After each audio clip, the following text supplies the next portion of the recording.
Bhagavate Vasudevaya. Om Namo Bhagavate Vasudevaya. Om Namo Bhagavate Vasudevaya. Narayanam Namaskrityam Naranchaiva Narottamam Devim Saraswatim Vyasam Tato Jayo Mudiraye Nashtaprayeshu Abhadreshu Nityam Bhagavata Sevaya Bhagavate Uttama Sloke Bhaktir Bhavati Naischiki. Srimad Bhagavatam ki jai, Vyasa Mahamuni ki jai, Srila Prabhupada ki jai. So, yesterday's class, I have also sent a summary of yesterday's class in PPT form. I hope you must have all received it by now. Even today's class also, I will send you the important points after this class.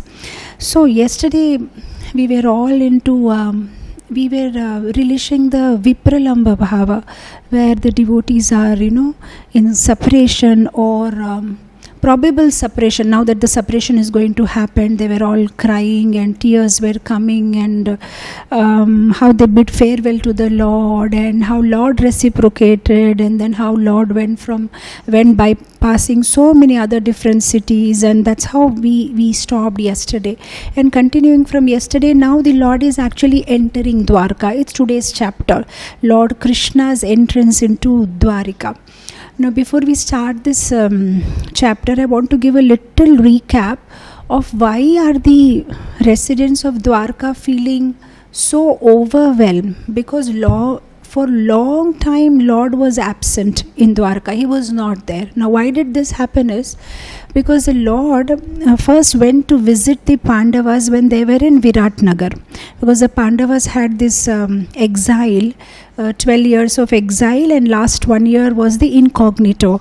So they were in Viratnagar. Then finally Duryodhan comes there, and then everybody comes to know they are there. So then they say that we have completed our exile, so now it's okay. But Duryodhan says, no, at the last day of the exile we have caught you, so you have to again go back for 12 years of exile and 1 year of incognito. So while such discussions were going on, Krishna goes to Viratnagar. So they are all having these talks, and Krishna says, okay, fine, I will go as a peace messenger to Duryodhan and I will try to convince him. So Krishna goes from Viratnagar to Hastinapur, and he tries to convince Duryodhan, but Duryodhan says, forget about giving half of the kingdom, forget about giving 5 villages, I will not even give that much land where Yudhishthira can keep a needle. So while Krishna was trying to negotiate and he went as a peace messenger, Duryodhan wanted to arrest Krishna. So then Krishna showed his universal form, and then somehow he left from that place. So then again Krishna goes back and gives this information that Duryodhan is not budging, so what to do next? So war was the only option. So now war means it's not such a simple thing. They have to plan the whole thing. So now there were months of planning happening. How the war will go, what will happen, who will be on which side. So they started approaching all the other leaders, other kings of different places, and the whole strategy was made. So it took a lot of time, and then finally the war was fought. And though the war was only for 18 days, but after war also Krishna stayed back. So he was there for a long time, and then we know how after Yudhishthira Maharaj won the war, they also performed Rajasuya Yajna. Now Rajasuya Yajna is not something like that can be performed in 1 day or 1 week. In fact, I was hearing from some sources that Rajasuya Yajna takes around 5 years to perform. So before the Yajna also there is Adivas and so many mantras to be chanted and purification, and then the Yajna, and after the Yajna also there are so many ceremonies. So that Yajna went for 5 years, and then of course the Kunti Stuti, and then passing away of Bhishma Dev, and then performing of so many rituals in Ganges for their ancestors, for those who died in the war, settling up the whole thing. It took a long time. So Krishna was absent from Dwarka for a long time now. He went meeting them in Viratnagar, and from there, after establishing Yudhishthira Maharaj and settling everything, Krishna goes to Dwarka. So now Dwarka Vasis, they are completely like not able to wait anymore to see their Lord of their hearts. Like we see in this Shikshashtakam there is this verse, Yugayitam nimishena chakshusha pravishayitam shunyayitam jagat sarvam govinda virahename. So the devotees of the Lord, even for a second, if they are not able to have Lord's association, they feel that it is millenniums and millenniums of years have passed. So now we can imagine devotees of the Lord who are simply probably connected to the Lord through Lord's katha. Sadhaka Bhakta also feel so much separation, then what to speak about those who had personal association, those who are related to Lord, how much they must be missing Lord. So here in yesterday's class we were like, Lord is leaving Hastinapur and they are crying. Now those were the tears of separation. Now here we will see even the Dwarkavasis are crying, but now they are tears of joy, come so much like they are so happy, at the same time they are unable to control their emotions. So the whole thing is now about the welcome party, how Lord was welcome, how Lord was embraced by them, and what exactly were the feelings of Dwarkavasis, how they offered their choicest prayers, how well they decorated their houses, streets, and how happy they were to receive the Lord. So here there are around 39 verses in this chapter. So from first to 3 verse is about announcement, the Lord will blow the conchshell and there will be an announcement, yes, the Lord is coming. And then from 4th to 10 is about how the citizens will welcome the Lord. And from verse number 11 to 15 there will be a description about the whole Dwarka city, how it was decorated, how the streets and elephants and horses and rangoli and so many beautiful descriptions. And then from 16 to 23rd verse is about reciprocation, how Lord will also reciprocate back when the way the Dwarka Vasis are welcoming the Lord. And then from the verse number 24 to 27 it will be about Lord's beauty, how beautiful the Lord is, not only his external form but even inside. He is such a soft hearted and such magnanimous heart he has. And then from 28 and 29 verse it will be about how Lord reciprocate with his mothers in Dwarika. And then from verse number 30 to 35 Lord's dealing with his queens, 16,108 queens, how he will reciprocate with them. And verse number 36 and 39 is about Lord's transcendental character. So now we will go one verse by verse. Starting we will read few verses, but later we will try to stick to translation to avoid delay. Sutta uvacha anartansa upa vrajya svridhan janapadan swakan dadmo daravaram tesham vishadam samayan iva. Translation. Sutta Goswami said, upon reaching the border of his most prosperous metropolis, known as the country of the Anathas, Dwarka, the Lord sounded his auspicious conchshell, heralding his arrival and apparently pacifying the dejection of the inhabitants. So, even before Lord has entered Dwarka, he announces his arrival. Just to please them, he blows the Panchajanya, that is the Lord's conch shell, just to make them happy. See, sometimes when there is a lot of intimate relationship, every moment of separation or every moment of waiting becomes so difficult. I mean, I'm sure we all also experience it on, in our small little way when we are waiting for our Guru Maharaj to arrive or somebody whom we are very attached to. Every moment is, and now we can imagine here the interaction or the dealing is with the Supreme Lord. So how much eagerly they must be waiting. I'm reminded of this pastime in Ramayan when Hanuman goes in search of Sita, and then finally he finds Mother Sita and he gives the ring to Mother Sita, and when he comes back he's so selective in even announcing that Sita has been found. He does not delay that line also, very selectively he makes that statement. He says, found Sita by me, found Sita by me. So he thinks, if I tell Lord Ram I have found Mother Sita, it's delaying it. even that much can the Lord wait? Maybe Lord will be so eager, because by the time I say I have, that I have word also, Lord has to wait whether I have found or I have not found. What are you going to say? So why to make the Lord wait so much? So the first word, even he does not say Sita has been found, because even if you say Sita has been found or Sita has not been found, again there also there is a delay of 2 words. So that is why he, grammatically he will speak wrong, but just to give pleasure to the Lord, he says found. Okay, who is found? Sita. By me is not so important. Sita has been found is important. So even that much delay he didn't want to cause, because he was worried that Lord may just leave his life, or he may just leave his body. Oh, Sita has been found or not found, So like that, here Lord is thinking that by the time I enter also, their hearts are like, heartbeats have stopped, because they already got message. Krishna has left Hastinapur. He's on his way to Dwarka. So every second and moment is becoming difficult for them to wait. So even before he enters, he blows his conch shell. And the moment he blows his conch shell, everybody who were dejected, looks like suddenly life has come into them, and they become so happy. Okay, Lord has come. We can hear his conch shell. Next verse. स उच्चकासे धवलोदरादरो उरुक्रमस्याधरसो नसो शोणिमाम् दधामया मनः करकञ्जसम्पुटे यथाब्जखण्डे कालहंस उत्सवानः. The white and fat bowled conch shell, being gripped by the hand of Krishna and sounded by him, appeared to be reddened by the touch of his transcendental lips. It seemed that a white swan was playing in the stems of red lotus flower.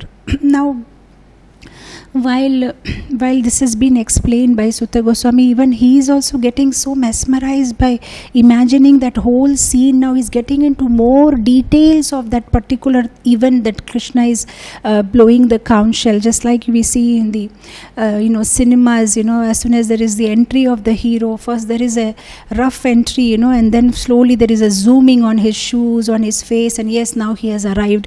So here he is zooming in on Krishna now. Okay, he has arrived. He has blown the conch shell, and how the conch shell is looking so beautiful in his hand, because the conch shell is white in colors and Krishna's lips are bimba flower, like a bimba flower, red in color, and now that red lips are touching this white fat conch shell. So it is looking like a swan, because Krishna's lips are like lotus flower, and the swans, they love to play in lotus flower, and Krishna's hands are like looking like lotus flower stem, and Krishna's face is blue in color. So it's like a lotus flower is floating in the blue water, and the swan is playing in that. So very nicely, of course, this particular verse has been described by so many different acharyas in more rasika way of how Sutta Goswami or Sukadev Goswami is giving explanation that how beautiful it is looking. And the most important thing, they say that because the white conch shell was touched by the red lips of the Lord, even the conch shell became red in color, or looks red in color.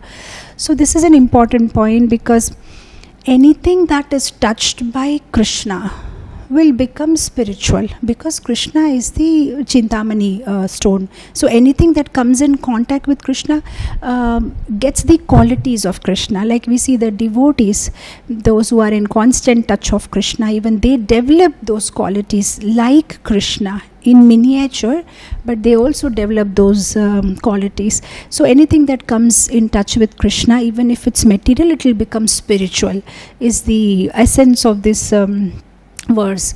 We see in the material things like a flower.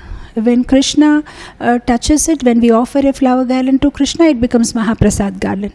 We offer water to Krishna, it becomes Charnamritam. We offer food to Krishna, it becomes Prasadam. Anything that we touch to Krishna, it becomes spiritual, and it has so much importance, it has so much value. A normal flower garland you give to a politician, it has no value, but a flower garland which has been offered to Krishna, when it comes back to us, it is a Mahaprasad garland.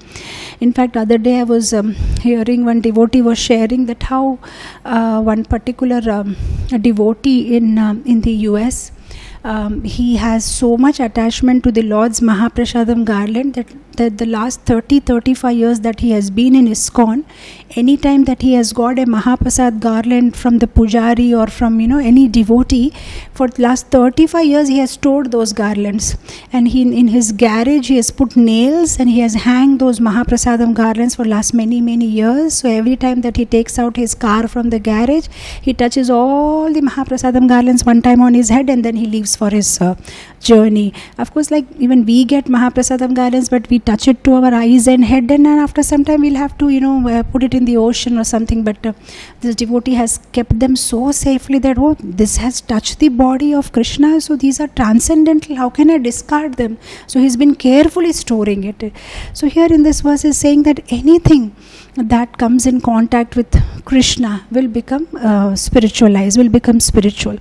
And in the purport, Krishna is saying, Prabhupada is saying, everything becomes spiritually reddened like the conch shell in the grip of the Lord, and the Paramahansa, or the supreme intelligent person, plays the part of ducking swan in the water of spiritual bliss, eternally decorated by the lotus flower of the Lord's feet. Prabhupada is saying that similarly, even the Paramahansa devotees, what they do, they are also swimming where in the spiritual water, and they are like a ducks, and they are taking shelter of the lotus flower, and here the lotus flower is Lord's lotus feet.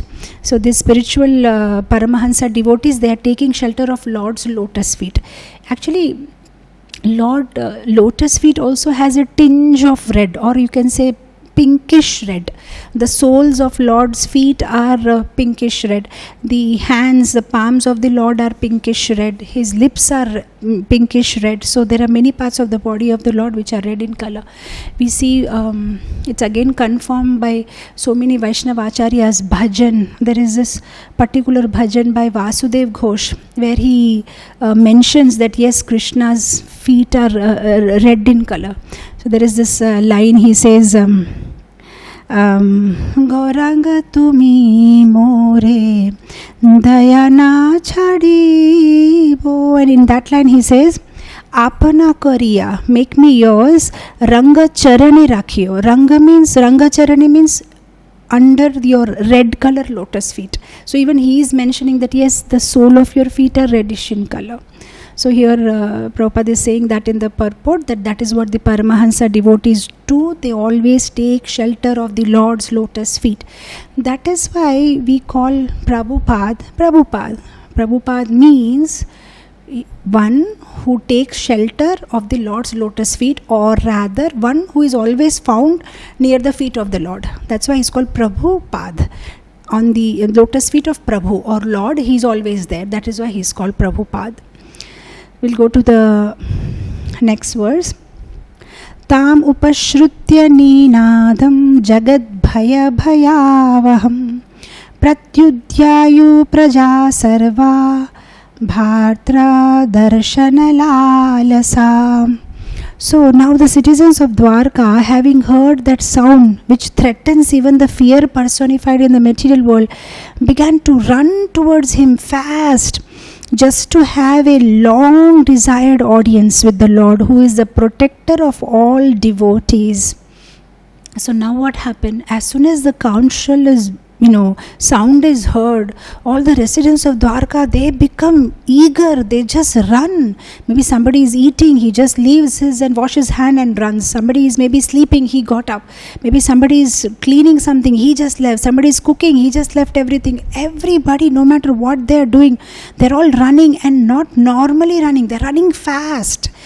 They just want to immediately see Krishna. They don't want to wait even for a minute. And one nice thing said here is that the sound of the conch shell is so loud that it causes fear, but of course for devotees that sound is not fearful.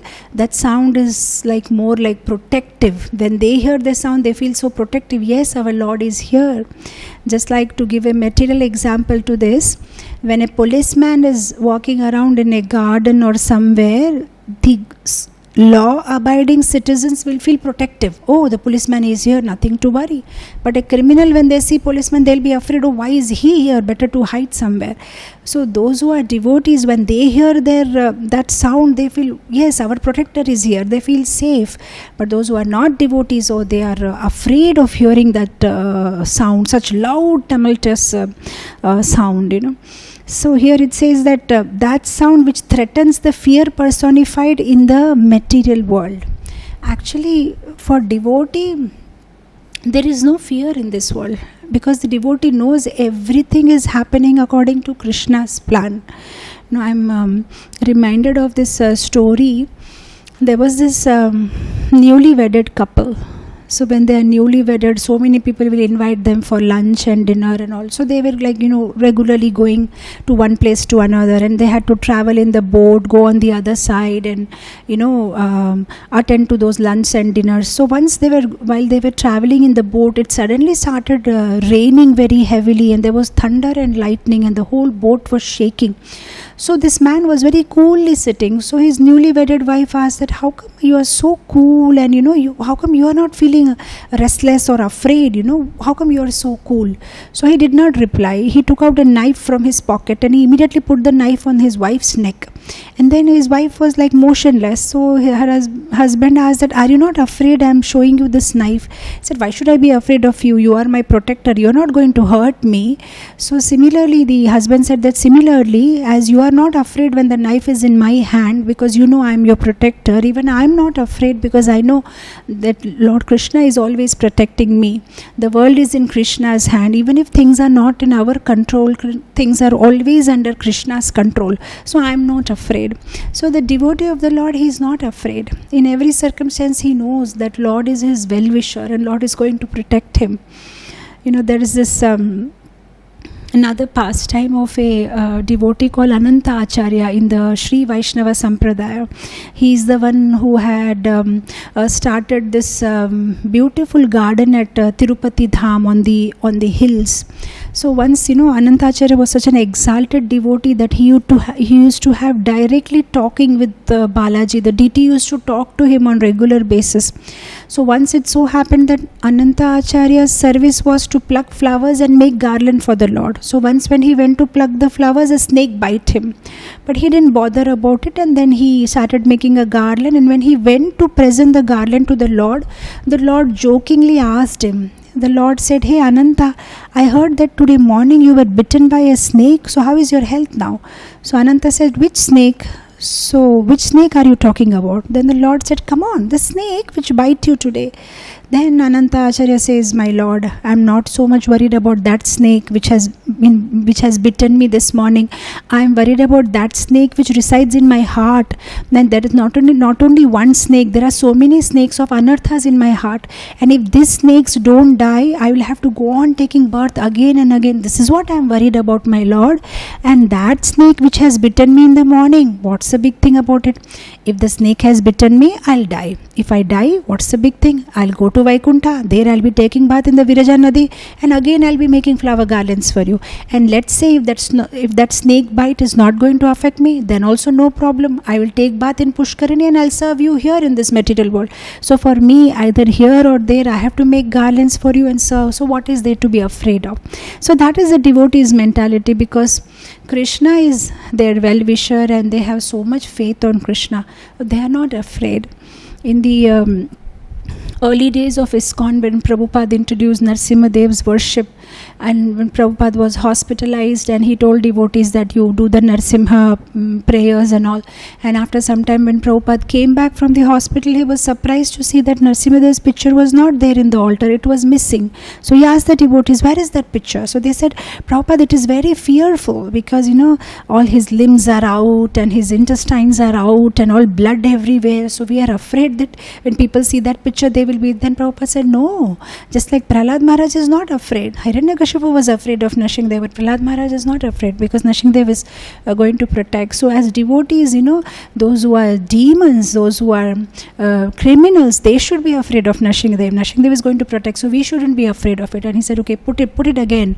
They had hidden it behind the altar, and Prabhupada said, put it back on the altar. So like that, as soon as this conch shell has blown, and all the Dwarka Vasis, sorry, Hare Krishna. Hare Krishna. So these Dwarka Vasis, they suddenly become like, immediately they are alert and they are running to see Krishna. And in the purport, Prabhupada is also mentioning about the gopis. He says in the third line, just as the gopis at Vrindavan used to think of Krishna while he was away from the village for cowherding engagements, the citizens of Dwarka were also immersed in thought of the Lord while he was away from Dwarka to attend the battle of Kurukshetra. So actually they were separated from Lord, but they were not separated from the Lord, because they were in constant association of the Lord by remembrance of the Lord. So even for a second they have not forgotten the Lord. The Lord is all the time in their memory, just like the gopis. Even when Lord went out for grazing with to take the cows for grazing, they were continuously in remembering the Lord. But at the same time, when the Lord was physically present in front of them, they were so eager to see Him.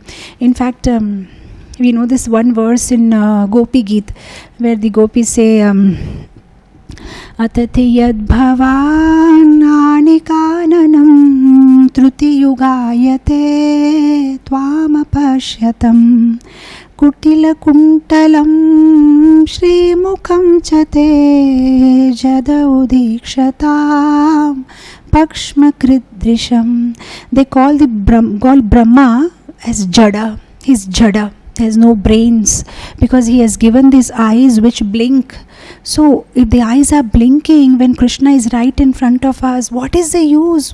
That much time we are not able to see Krishna when the eyes blink. So this Brahma has no brain. What kind of eyes he has created?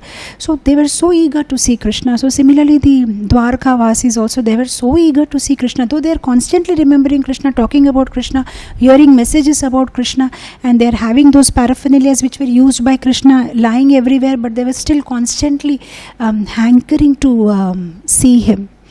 So here there's another interesting point. Prabhupada says that we may feel, right, that okay, Dwarkavasis, they could hear the conch shell of Krishna, the sound of Krishna. We are not having that much fortune to hear. But Prabhupada says that in Kali Yuga, the conch shell sound of Krishna is in the form of the holy name. Hare Krishna, Krishna Krishna, Hare Hare, Hare Rama, Rama Rama, Hare Hare.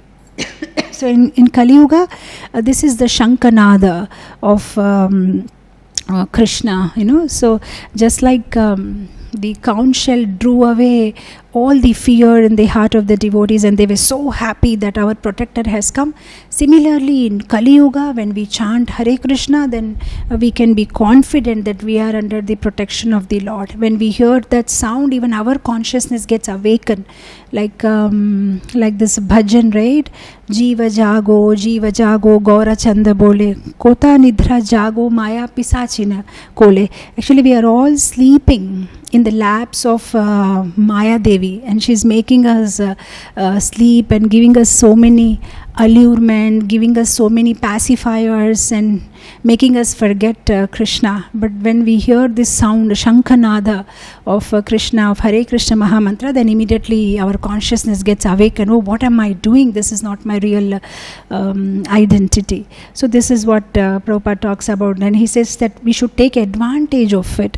But there is a beautiful bhajan of Bhakti Vinod Thakur. He says, Kali Yuga Pavana, Kali Bhayanashana, Jai Sachinandana, Gaura Hari. He said, sing, Kali Yuga Pavana, Kali Bhayanashana, Sri Sachinandana, Gao He. Sing the names of Lord Chaitanya.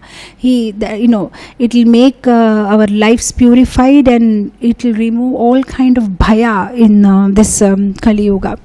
So here the citizens of Dwarka, they are so happy. They are like, all the citizens of Dwarka awoke from a state of slumber because of the sunrise of Krishna. They all hastened towards him just to have an audience. The devotee of the Lord knows no one else but as his protector. Actually, this serving Lord in separation is a highest form of devotional service. We see in the Ramayana also, whereas Bharat Maharaj and Lakshman both are glorified, but the Acharyas glorify Bharat Maharaj a little more, because they say Lakshman was able to constantly see the Lord and serve and touch and feed him and look at his smile and reciprocation, but Bharat Maharaj for 14 years, he had served the Lord so sincerely. In fact, Bharat Maharaj, he didn't even go back to Ayodhya. He was staying in a place called Nandigram, which is in the outskirts of Ayodhya. Couple of years ago, we had an opportunity when I was submitting my PhD paper in one of those universities there. I had an opportunity to go to Ayodhya and in all those places in Nandigram, and one devotee was sharing something so amazing. The local devotee there in Nandigram, he said, Bharat Maharaj, he was not even sleeping in the ground, because he thought that my Lord Sri Ram, during his Vanavas, he is sleeping on the ground. So if I also sleep on the ground, I'll be sleeping equal to him. So how I can sleep on the ground? So he dug a hole and he was sleeping under that, inside, that I don't want to sleep equally.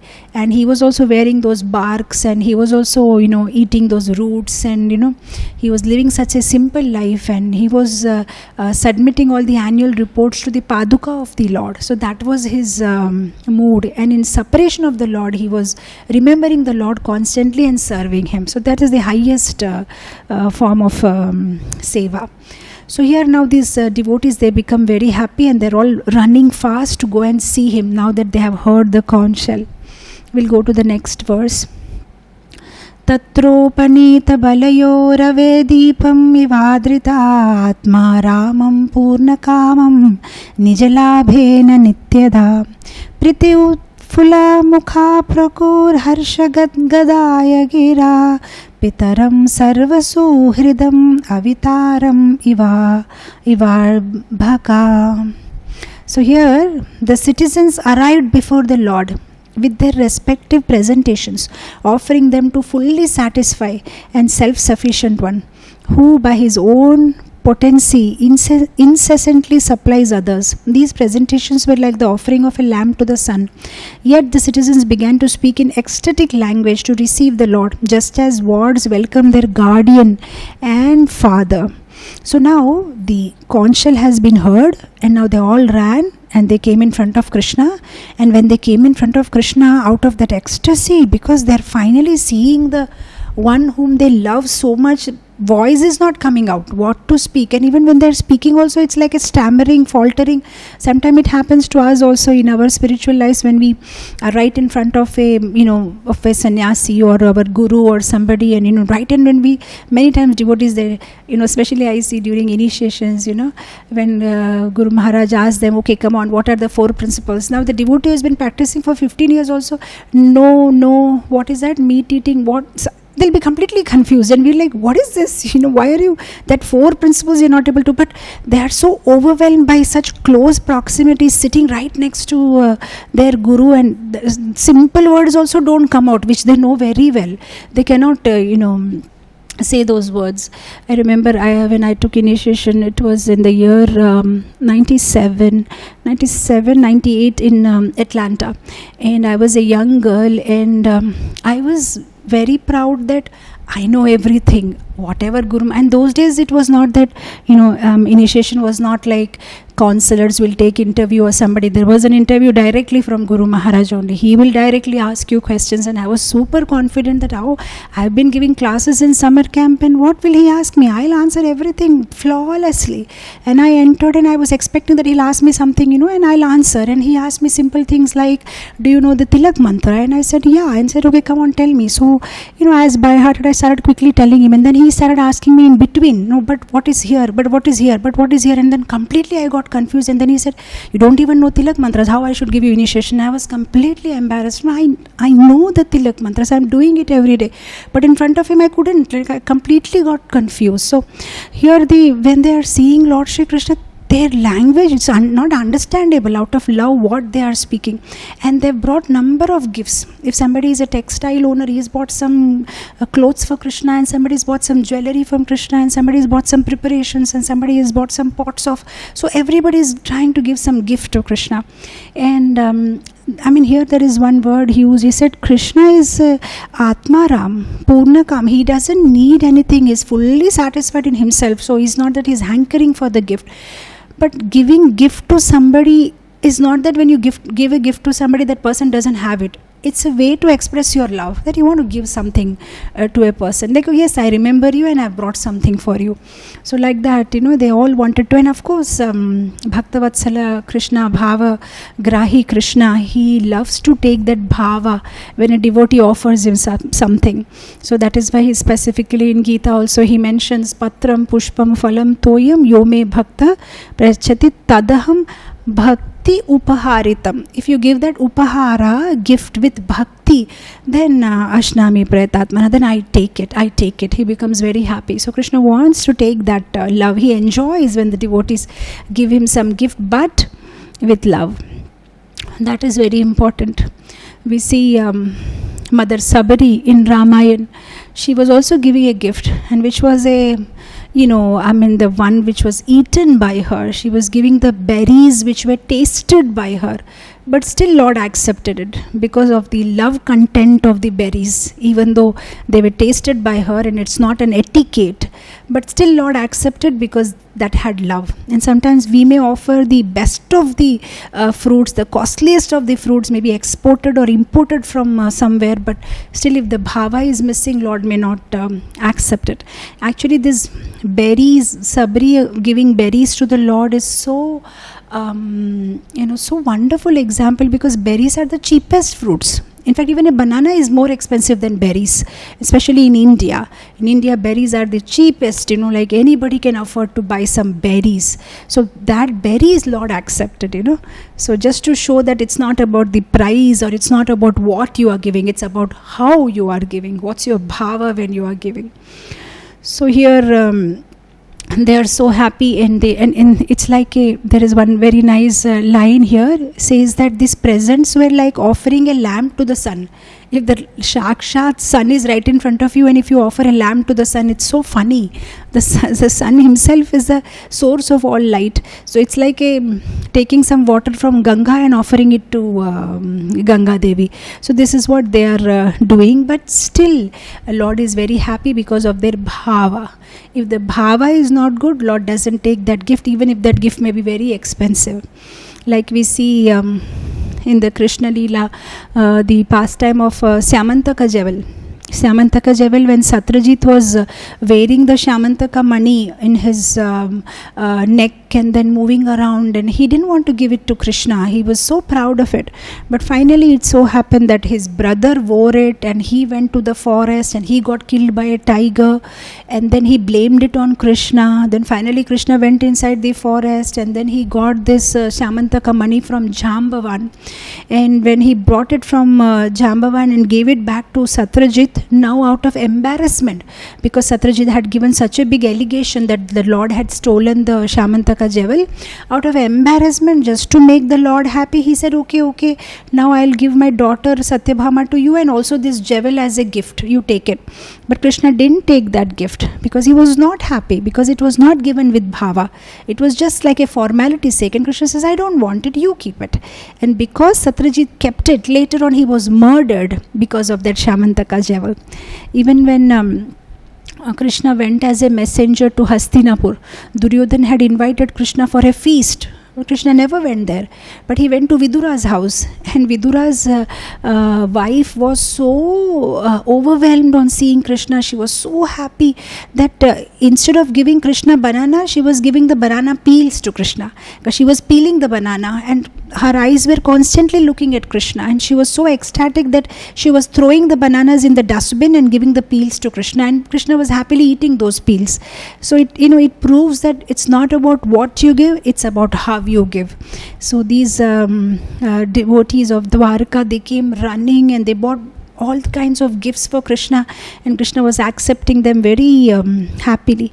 And then there is one more line, says that they were receiving the Lord just as the wards welcome their guardian and father. So I have experienced this. I run a school in Vishakhapatnam. It's called Divine Touch, and at 1:30, it's a half day school, and at 1:30 when the bell rings and the gate of the school opens and the parents are all waiting outside, and you should see the way the children run to their parents. Their eyes are looking for their father or mother, and their father and mother are also looking for them, though all children are in the same uniform, their eyes are searching for their child. And that moment is so beautiful, the way they will run with their bag and water bottle, and they'll jump and climb on their father's lap, and the father's shoulder, and immediately the father gives them a hug, and that's such a beautiful scene to see. So here he is giving the same example. Sukdev Goswami is saying that just like a child runs to their father, like that the Dwarka Vasis were running to Krishna. They just want to embrace him, touch his feet, look at him. They were so happy. And Krishna is self-sufficient and fully satisfied. He doesn't need our gifts, but still if we give him gift, we are the one who are purified. Just like, Lord will accept everybody's service, small or big, everybody's gift, small or big. We see in Ramayana also, the elephants were bringing big trees. Hanuman was bringing big mountains to build the bridge to Lanka, and the squirrel was bringing little mud, not even bringing it actually. The squirrel was dipping in the water, coming out and rolling in the sand, and then again standing on the bridge and then shedding those sand particles out. And Rama was so happy with the service. So the whole point is, Lord becomes happy because of that loving service by the devotee, and he reciprocates. So in the purport, it is written that Lord is all cognizant, he is all blissful, and we cannot cheat the Lord. Lord understands very well what is our bhava when we give something to the Lord. We cannot be hypocrites in front of the Lord. We may act like, I'm very big devotee, but what is inside our heart, the Lord can understand. If we are giving those gifts with expectation of, dhanam dehi, this dehi, and, Lord understands very well. I'm reminded of this one story. There was this little boy, and he was playing, and his mother was making some laddus for him. And suddenly, the boy, while playing with the ball, he trips and falls down the staircase. So his mother comes, and he starts crying and loudly calling out for the mother. So the mother comes running, oh my God, what happened? Immediately takes him in the lap, cleans him, puts some sophromycin, and then gives him some laddus. The child is pacified and becomes happy. The next day again the child loudly cries for mother, starts crying, but the mother doesn't come. Again cries, the mother doesn't come. Then the child goes to the mother and said, yesterday when I was crying, you came running to me. Today when I am crying, why didn't you come? The mother said, well, yesterday you were crying for me. Today you are crying for the laddu. I can understand that. Because yesterday that was a genuine cry. I could know you were hurt and you needed me. But because I gave you laddu yesterday I gave you a laddu. That's why today you are again faking it so that I can give you more laddus. So your cry is not for me, but it is for the laddus. That's why I didn't come. So Krishna can understand. But a normal mother of this material world can understand. Mothers are so expert. In fact, fathers sometimes they get bewildered. He's crying now, why don't you give? And the mother will say, no, you don't interfere. I know why he's crying. This is all acting. She can understand very well.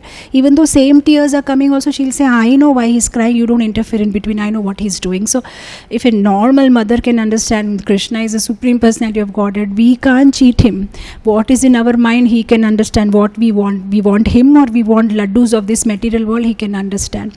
And he will reciprocate accordingly. We'll go to the next line, next verse. Natasmate natha sadangri pankajam virincha vairincha surendra vanditam parayanam shemam ichchehatam param nayatra kala prabhavet para prabhu. The citizens said, "O Lord, you are worshipped by all demigods like Brahma, the 4 sanas, and even the King of Heaven. You are the ultimate rest for those who are really aspiring to achieve the highest benefit of life. You are the supreme transcendental Lord, and inevitable time cannot exert its influence upon you." So now the citizens of Dwarka, they are glorifying the Lord. They are saying, "Lord, you are glorified by Brahma, you are glorified by the Sanat Kumaras, by Narad Muni, by the King of Heaven, by Sadhus." They're like confirming that you are the Supreme Lord. They are doing a stuti for him. In the purport, Srila Prabhupada says, as confirmed in the Bhagavad Gita, the Supreme Lord is Sri Krishna. It is confirmed in Brahma Samhita and other Vedic literatures. No one is equal to or greater than him, and that is the verdict of all scriptures. So we see time and again in the Bhagavatam, when the devotees are glorifying the Lord, they are confirming time and again, He is the creator, maintainer, destroyer, He is the Supreme Lord, He is the all in all. So like that they are also doing wonderful stuti. In fact, there is this beautiful verse in the Suprabhatam also, where it is where the similar words are spoken about Brahma and about 4 Kumaras.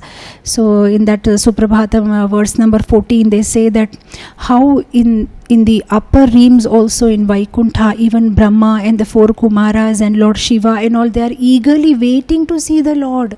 In fact, they are just like sometimes in Janmashtami, with the crowd of devotees, like everybody is pushing each other just to get a glimpse of the Lord.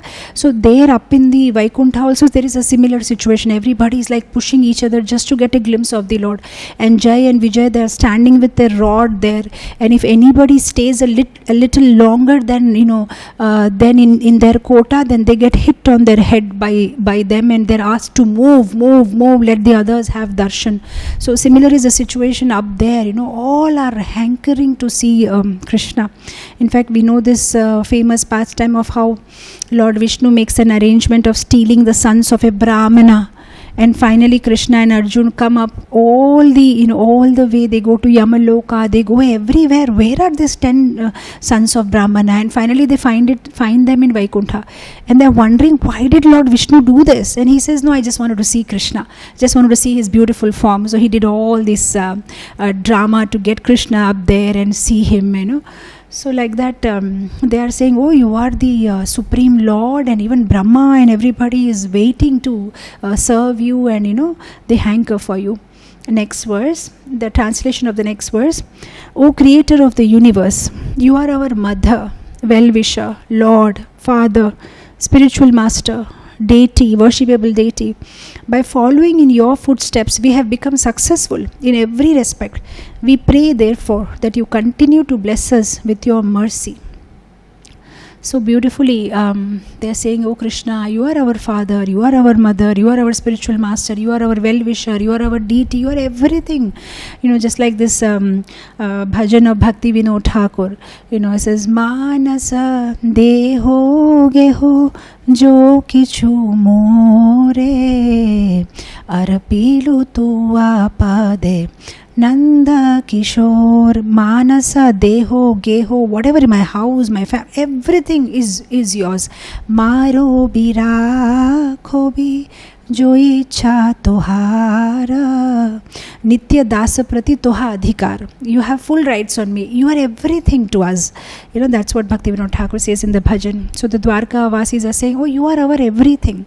In fact, on my several visits to Dwarka, what I enjoy the most is, when you go to the Dwarkadish temple in Gujarat, the way the devotees, the Gujarati devotees there interact with Dwarkadish is something really wonderful. When I went for the first time to Dwarka, I was a little bit aghast because I was standing in the line. So there are these two lines, very small temple indeed. So there are some gents line and there is a ladies line, and I just entered the temple. I was standing in the queue, and suddenly there was this lady behind me and she started shouting, Dwarkadish, Dwarkadish, Dwarkadish, and I thought maybe something happened, but then I understood, no, it is their way of calling him. They're calling him, hey Dwarkadish, are you hearing? Are you hearing? And it was as if she's actually speaking to the Lord.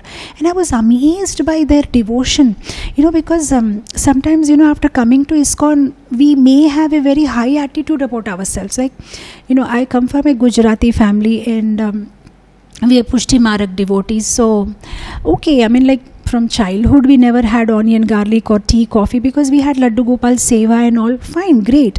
But after coming to ISKCON, there was somewhere maybe a superiority complex somewhere in my heart that, okay, Gujaratis are okay, everybody is devotee, but Prabhupada has given us, we have that knowledge and that the preaching movement and that, being conscious about soul and body, and we follow so many, rules.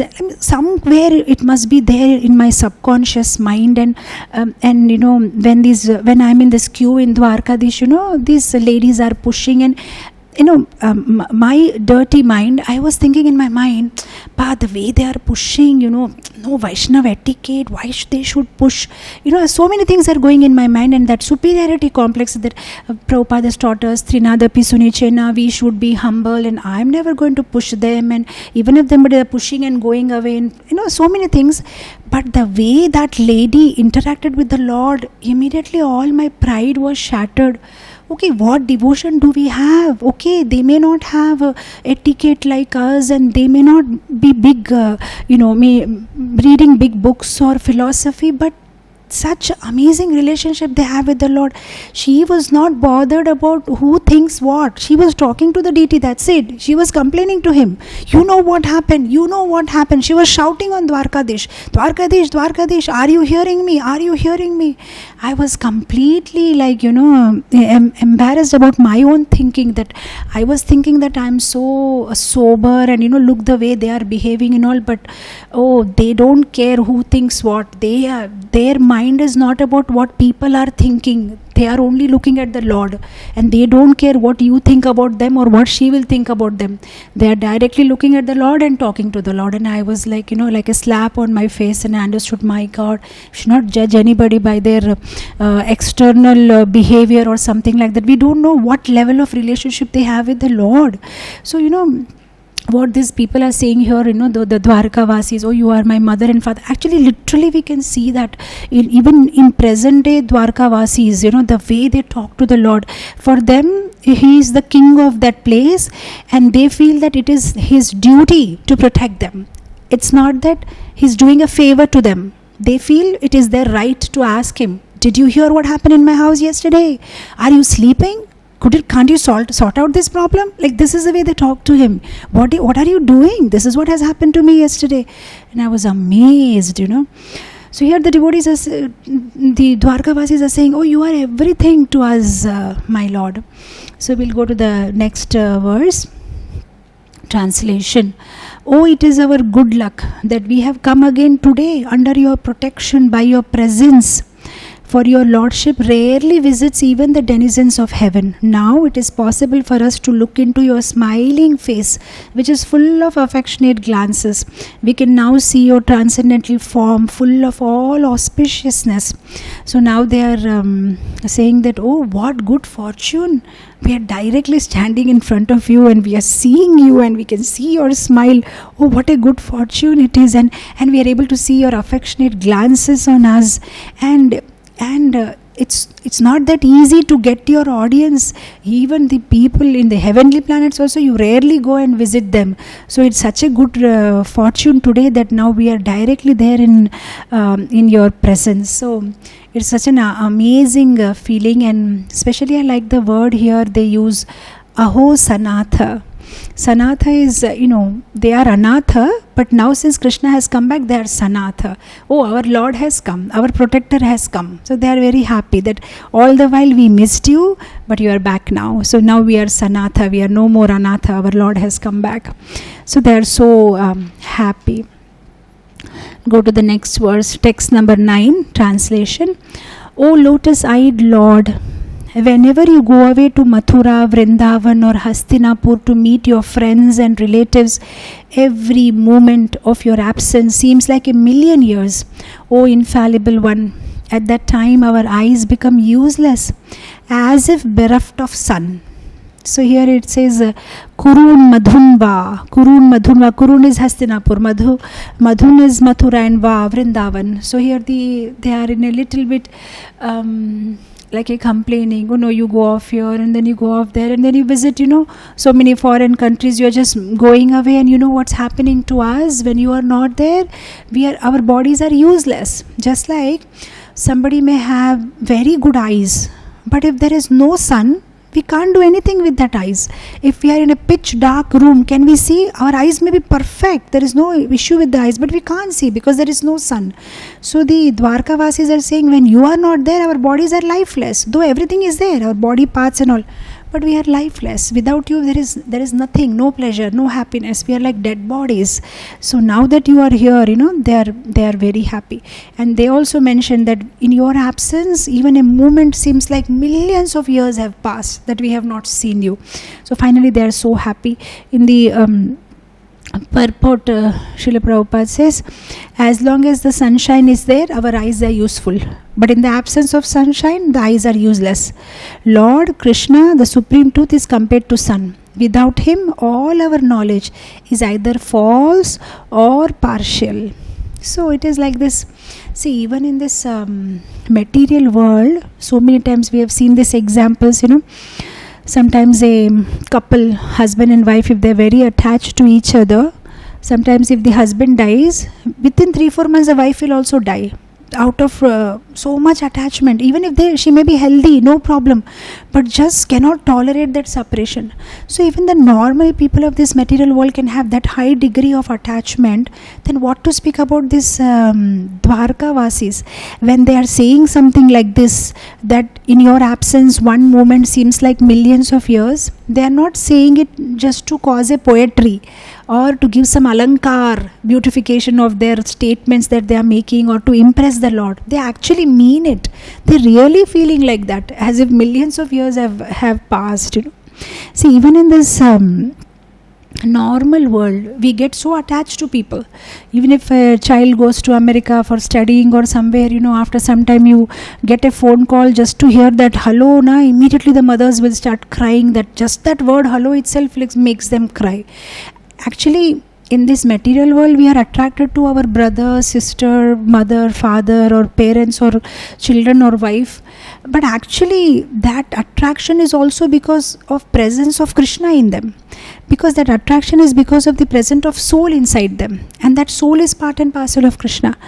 No matter how beautiful the body is, if you remove the soul and after that you keep the body in front of the person, you don't have any feelings. In fact, even if somebody is your loved one, the moment the soul leaves the body, you start feeling afraid of that dead body. You may be just crying one moment that your wife has left you or mother has left, and after that you are like, please take the dead body, finish up the rites. In the night you don't want to even sleep in that room with that dead body, and just a couple of hours ago you were so attached to that particular body, but now that soul is missing. So the whole attraction is because of the spirit soul, and that spirit soul is attractive because it is part and parcel of Krishna. So imagine that some spark, something that comes from Krishna is also so attractive, then how much attractive must be Krishna, and whom they are seeing mukha-mukhi, face to face. The Krishna is standing in front of them. What must be happening to them? So they are trembling and shivering in ecstasy, seeing the Lord. They are so happy. Next verse number 10, translation. O Master, if you live abroad all the time, then we cannot look at your attractive face, whose smile vanquish all our sufferings. How can we exist without your presence? Upon hearing their speeches, the Lord, who is very kind to the citizens and the devotees, entered the city of Dwarka and acknowledged all their greetings by casting his transcendental glance over them. So they are complaining to Krishna that if you keep on traveling like that, we can't see your face, we can't see your attractive face, your smile, and your smile is not a normal smile. When we see a smile on your face, all the miseries are gone. Everything is vanquished. We immediately become so happy. So as they are, talking, so many things are, just like, somebody comes from a far off country, what happens, there'll be so many things to share. So there are so many things they have to share with him.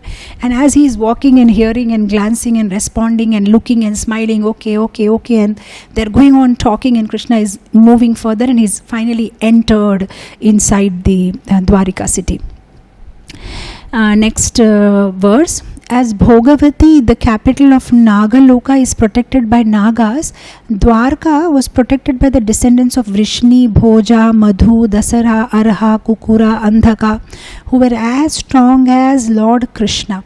So now, from this text onwards, the explanation of the Dwarka city will start. How beautiful was Dwarka, how it was protected, and all those explanations will start. The next verse. The city of Dwarka was filled with opulences of all seasons.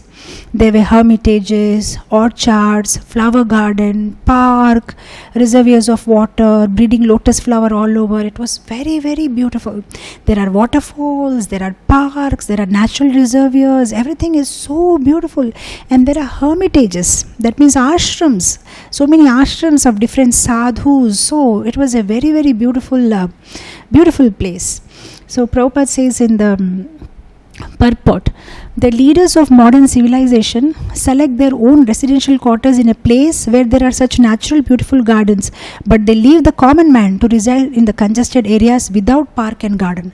So nice observation Prabhupada is making, that especially in New Delhi, if you see the leaders, the prime minister or the president, or their residential colony, the VVIP colony in Delhi, it's very beautiful.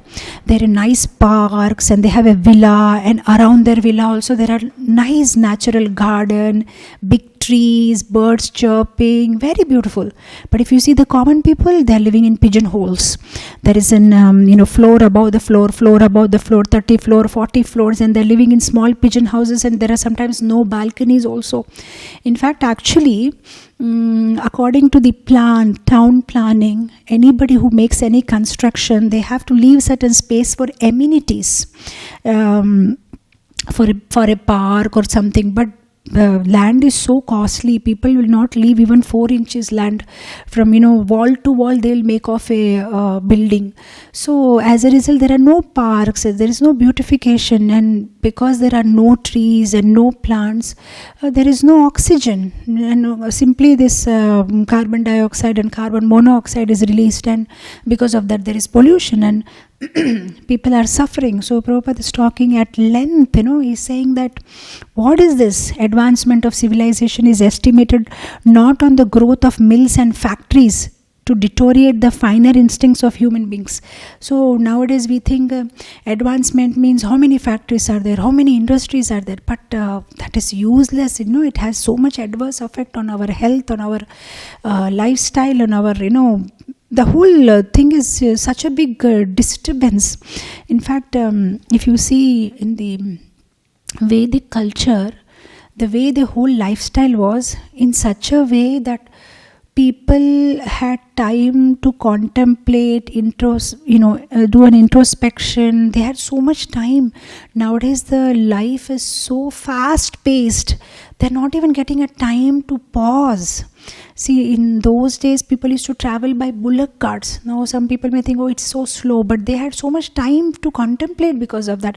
Forget about bullock carts, even trains are better than aircrafts nowadays. At least in train, I remember as children we used to enjoy those green pastures and see so many houses on the way. But now traveling in flights is hardly any pleasure.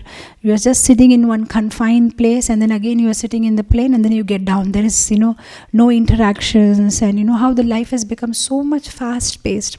But those days, there was automatically people were able to develop the quality of patience and tolerance, because everything happens at its own pace. Even if you plant a seed, it takes a time, it takes its own sweet time to grow, and then you get fruits. So automatically, people had to be patient, they had to be tolerant, they learned that. But nowadays everything is happening so quick that people have lost that quality. I remember what happened a couple of years ago, somebody was telling that nowadays this 2 hours lecture nobody can hear. So we started making it half an hour. Then they said, half an hour, who will hear? Then okay, 10 minutes. So 10 minutes is too long. Just make a small 5 minutes clip, then people can see. So recently some devotee was telling me that, Mataji, 5 minutes clip, 5 minutes nobody can see. That is too long. Then I said, really? He said, yeah, 29 seconds, Mataji. More than that cannot. And I was amazed. My God, people's attention span, even that much time they don't have. In 29 seconds, you have to give your message. Beyond that, they can't see. But in those days, the life was so beautiful. And it was not I-centered. The life was we-centered. There was a family. There was such a beautiful arrangement. Nowadays, if you see in these IT places, somebody was sharing other day that, in these IT places, there is not even a place for a puja room or a kitchen room in these apartments. They simply live like animals. Both husband and wife, they will just somehow live there, have food, run to job, come back, again have food and sleep. There is no happiness. Ultimately, they fight and then they take a divorce. So there is no attachment to each other, because wife is also working out and she is not serving the husband so that he will get some affection for her. There is no exchange of any emotion. It's such an animalistic life. And then after all that hard work, they will take tickets and go to some hill station. So what's the use? Instead, if everybody can slow down a little bit and have a atmosphere in their house only by planting some trees, instead of living in those cement structures, and then go to a hill station. And nowadays even hill stations are becoming polluted because of too many people visiting. And then people tell, when you go to hill station you feel peaceful. Why do you feel peaceful? Because when there is greenery, you are in mode of sattva, and in mode of sattva you become peaceful. But if the same thing is done properly, and the town planning is done properly, and if everybody's house there is a green cover, then everybody can be at least be in the mode of sattva.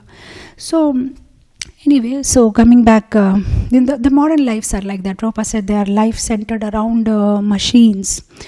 And then here in the next para, he says, the impious trees are useless. Oh, he's talking about how people plant these trees which don't even give fruits, So that is how they, now recently in Vizag, there was this G20 summit, So they have beautified the land in front of our temple. The temple is on the beach, and in between the beach and the temple, there is this road. And they put so many trees, but none of the trees are fruit giving. Because the whole thing is, they worried that if they put fruit giving trees, then people may pluck the fruits. So Prabhupada said, what is wrong in that? Even if they pluck a mango and eat, what's wrong? But because they should not pluck the fruits, they are planting the trees which are not fruit giving trees. So what's the point Prabhupada is talking about? And then finally they will have fiber trees inside their offices. They will cut a tree, make an office, and then inside an office they'll make a plastic tree and a fiber tree to give you that look of tree. In fact, we are supposed to eat in banana leaves, because banana leaves have prana. So when we eat on banana leaves, it gives us a lot of nutrition. But nowadays they have a plastic plate, but there is a banana leaf drawn on that. Even if a banana leaf is drawn on that, it's not going to help us anyway. We have to actually eat on a banana leaf. So anyway, that is how the modern lives are, is what Prabhupada is talking about. And then he says, but whereas in Dwarka, everything was so wonderful. There were ducks and swans in the ponds, and lotus flowers were growing, and the cows were giving sufficient milk, and everything was going on so wonderfully. In fact, yesterday also we discussed at length about mother cow. I'm reminded of this very beautiful story. I'll share one story about mother cow. Once it so happened, there was this fisherman. And he was, as usual, he was fishing. So while he was fishing, he observed that the net has become very heavy. So he thought, oh, looks like I must have caught a very big fish. So with a lot of endeavor, he brought the net inside the boat. And to his horror, it was not a fish, it was Chavan Rishi. He caught Chavan Rishi in the net, because Chavan Rishi was meditating underwater. So immediately he asked forgiveness. He said, I'm very sorry, Sadhu Baba, I have disturbed you. I know. He took out the net and he said, you please go. And Chavan Rishi said, no, I'm not going to go. Since you have, instead of a fish, you have caught me, I am the cause of your loss. If it was a fish, you could have sell and make money. Now because you got me, you had a terrible loss. So how can I do that? So this man said, oh, that's all right, forget about loss and all. I have caused disturbance to you, please go. Chavan Rishi said, I'm not going. I cannot bear to tolerate that because of me you got a loss. So do one thing. If it was a fish, you would have sell and get some money. Do one thing, sell me and get some money. The fisherman said, well, I know how to sell fishes, but I don't know how to sell rishis. I have never done that before. Then Chavan Rishi said, oh, come on, it's a very simple thing. Do one thing, go and take me to the king. You sell me to the king, you'll get some money. Then he said, okay, that makes sense. So he took Chavan Rishi to the king. He told the king, well, look, I've got this Rishi in the net, so now he's my property. So I want to sell him to you, please buy him. So then the king said, all right. So he asked Chavan Rishi, so what's your price? How should I buy you? 10 gold coins? And Chavan Rishi got very angry. He said, how dare you? You think my cost is only 10 gold coins? Am I that cheap? Then the king said, no, I'm very sorry, not 10, 100 gold coins. Chavan Rishi got very angry. Oh, so you think I'm worth only 100 gold coins? Now the king got afraid. No, I'm very sorry, 1,000 gold coins. Then Chavan Rishi raised his voice. What do you think? I'm going to curse you. You think I'm 1,000 gold coins? Now he got worried. He was sweating. What should I do? He said, I'll give half of my kingdom. So Chavan Rishi thinks, oh, so your kingdom is so great that my cost is only half of your kingdom? He said, no, I'll give full my kingdom. He was not able to understand what to do. Whatever he says, Chavan Rishi is getting more angry. Luckily for him, or by Krishna's arrangement, some other sadhu came in his sabha at that time. Immediately he fell on that sadhu's feet and said, please help me. I'm not able to understand. How am I supposed to buy Chavan Rishi? What is the price I'm supposed to give? Then that sadhu said, oh, that you could not understand. It's very simple. You tell Chavan Rishi, I'll give you one cow. So then he told, the king came back and he said, yeah, I know what's your price. Your price is one cow, equal to one cow. Then Chavan Rishi said, okay, that is accepted. So now he sold Chavan Rishi to the king and got one cow. Now the fisherman told Chavan Rishi, okay, I got this cow, but what I'll do, I'm a fisherman. Fish is useful. For cow means what use is the cow to me? Then Chavan Rishi said, now that you have a cow in your possession, now give that cow as a donation to me, because I am a Brahmana. And if you give a cow donation to a Brahmana, you will be accumulating so much punya and you will get so much benefit that you don't even have to sell fish for the rest of your life. You will be blessed. So then he gave that cow as a donation to Chavan Rishi, and Chavan Rishi walked back with the cow, and this fisherman was blessed profusely because of doing that act of charity, giving a cow to a Brahmana. So that was the value of the cows in the Vedic time. Such an important, cows were revered so much and given so much importance. And of course, the sadhus were also so amazing those days that they could never even bear that because of them somebody else should be put into inconvenience. They were always trying to help others and induce them to do pious activities. So the Dwarka is full of hermitages. That means it's a healthy sign. The kingdom is healthy because there are Brahmanas who are going to give good advice, and when these Brahmanas are present, they will make sure that every citizen engages in the works of charity and follows religious principle, and that way everybody will be happy and live a prosperous life. We'll go to the next verse. The city gateway, the household doors and festoon arches along with roads were all nicely decorated with festive signs like plantain trees, mango leaves, all to welcome the Lord. Flags, garlands, painted signs, slogans, all combined to shade the sunshine. So it was decorated very nicely. The dwaras were decorated nicely. There were flags everywhere. There were toranas, rangolis, flowers on the street. Everything was so beautiful. There were mango leaves. It was like a special festival. Everything was painted. There was, in Purport Prabhupada says, Garuda, Hanuman. They were all there on the painted on those flags. The next verse we will go. The highways, subways, lanes, markets, public meeting places, they were all cleaned, moistened with scented water to welcome the Lord. Fruits, flowers, unbroken seeds were strewn everywhere.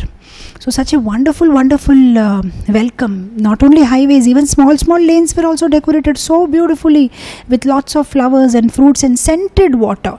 Like nowadays, if any politician is going to come now, beforehand they will put that white powder on the road.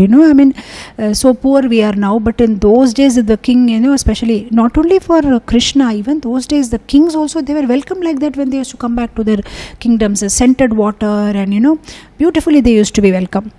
So coming to the next verse. In each and every door of the residential house, auspicious things like curd, unbroken fruits, sugarcane, water pots, incense, candles, everything was displayed.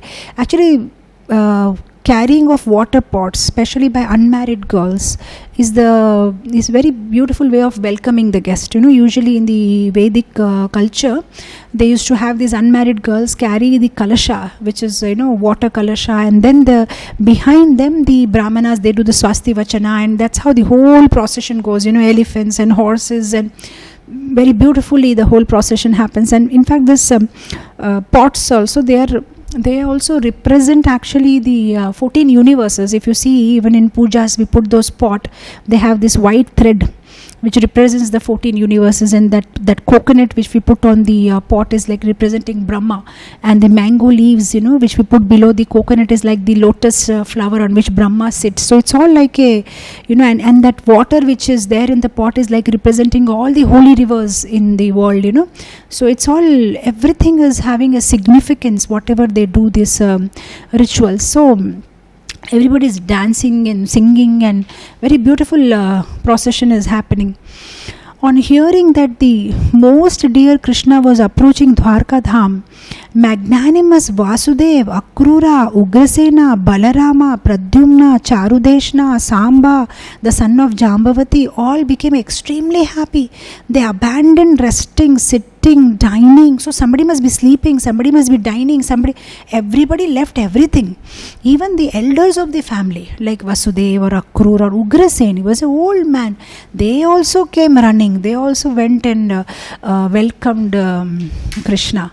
So this was so beautiful, the way they were welcoming him. The next verse. They hastened towards the Lord on chariots with brahmanas bearing flowers, and before them there were elephants, which are the emblems of good fortune. Conch shells, bugles, Vedic hymns were chanted, and thus they offered their respect, which were saturated with affection. So they not only went alone, they took elephants, and it was such a big gala procession. At the same time, many hundreds of well-known prostitutes began to proceed on various vehicles. They were all very eager to meet the Lord, and their beautiful faces were decorated with dazzling earrings, which enhanced the beauty of their foreheads. So even the prostitutes, they were also running. Now somebody may say, how come during Krishna's time also there were prostitutes in Dwarka? Like, why were there prostitutes in Dwarka? So even in those days, what was happening is that no matter, if the government has laid down certain rules, there will be always somebody who will not follow it. They'll be erring it. Though there are moral codes and conducts laid down, but there will be always some people who are more lusty.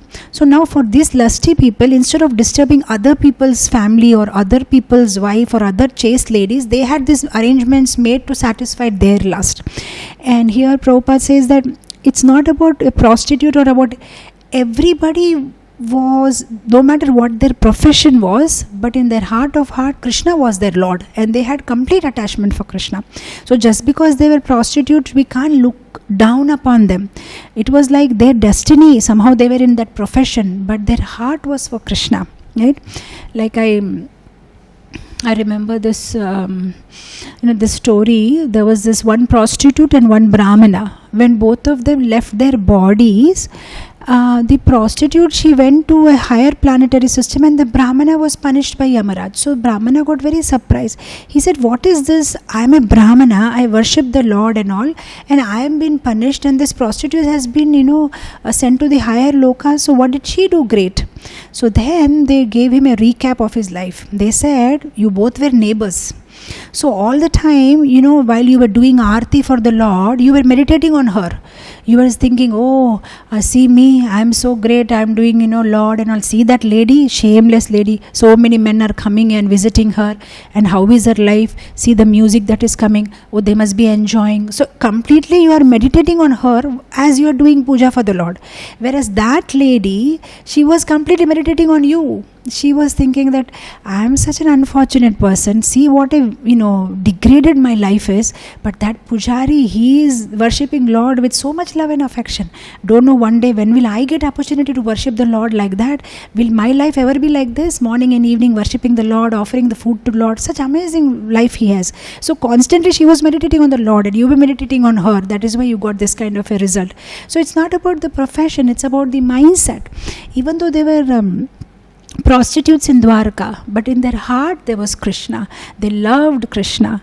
In fact, there is Prabhupada gives in purport the example of Chintamani, the prostitute whom Bilvamangal Thakur was very attached to.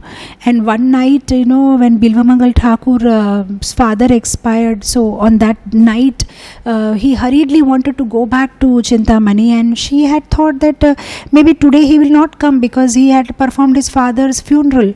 But he was so attached to her that even one day he cannot live without her. So though it was stormy night and it was raining heavily, he somehow floated on a dead body and reached the house of Chintamani, and he catched a dead snake and somehow climbed the floor and jumped inside the window and finally reached her. And she was shocked, and she said, if that much attachment you had for Krishna, you would have go back home, back to Godhead, the kind of attachment that you have for me. And that one line changed his life, and he immediately said, fine, I will go in pursuit of Krishna. And then he becomes Bilvamangal Thakur.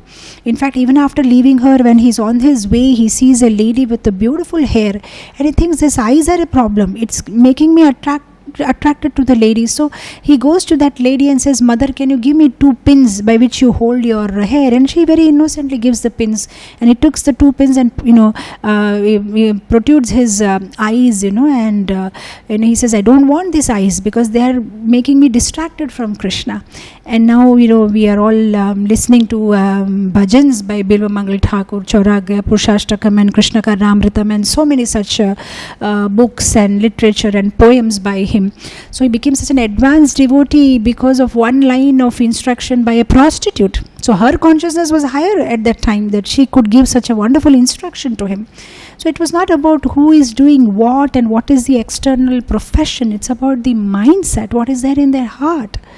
So here Prabhupada is talking about that, how every kind of the old people, young people, everybody was running to meet Krishna. And in the next verse they talk about who all came to meet Krishna: the drama artist, the dancers, the singers, the historians, the learned speakers.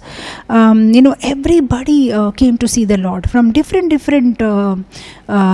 experts. And see, those days these dancers and singers and all, they used to glorify the king, not only for Krishna.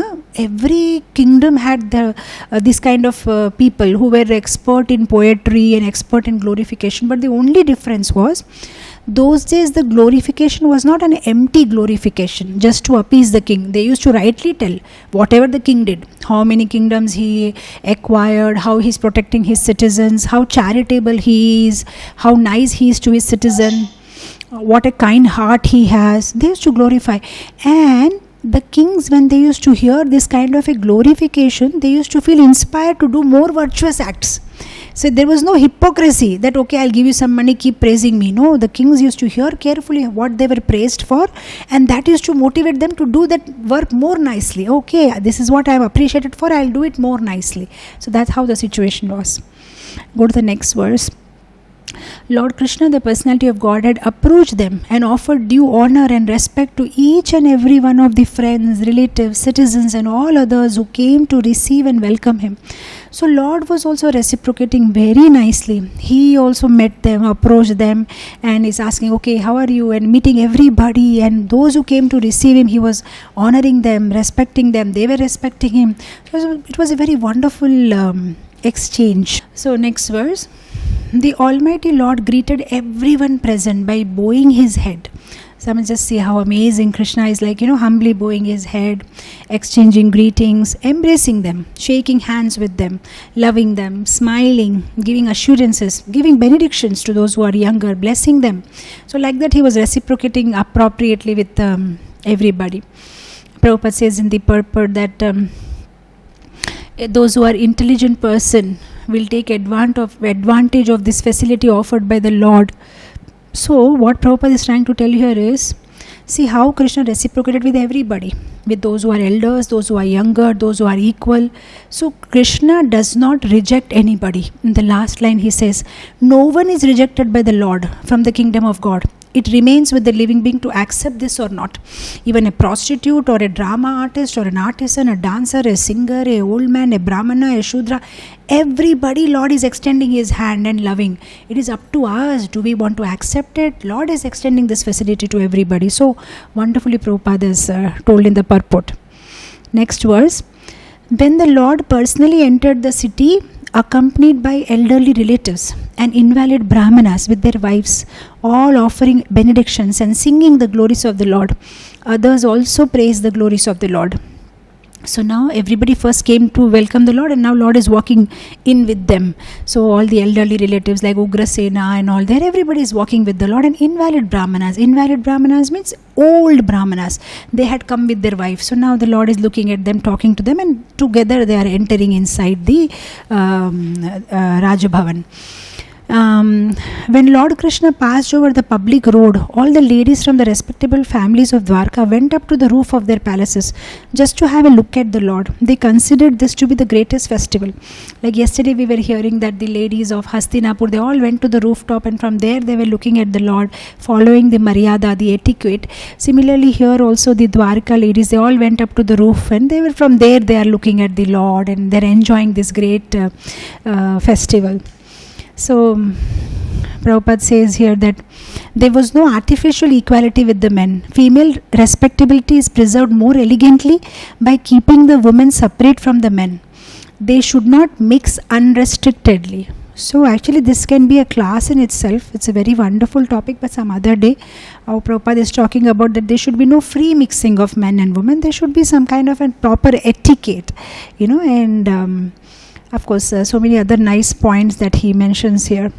Next, we'll go off to the next verse. The inhabitants of Dwarka were regularly accustomed to look upon the reservoir of all beauty, the infallible Lord, yet they were never satiated.